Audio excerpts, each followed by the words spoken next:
How to sell crypto on OKX Wallet. Now, if you own cryptocurrency, some type of asset within OKX, and you want to go ahead and then basically sell those cryptocurrencies, it's fairly simple for us to do so. All we have to do is, of course, launch the OKX Wallet app, and this is the type of interface that you will be able to see.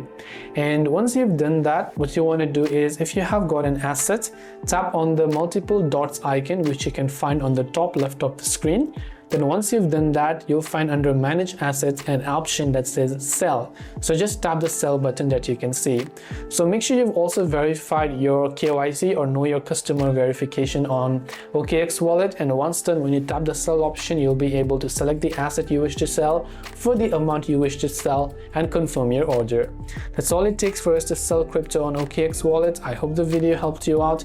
If you have got any further questions, feel free to leave them down in the comment section below. As always, thanks for watching till the very end of this tutorial, and see you soon in the next video.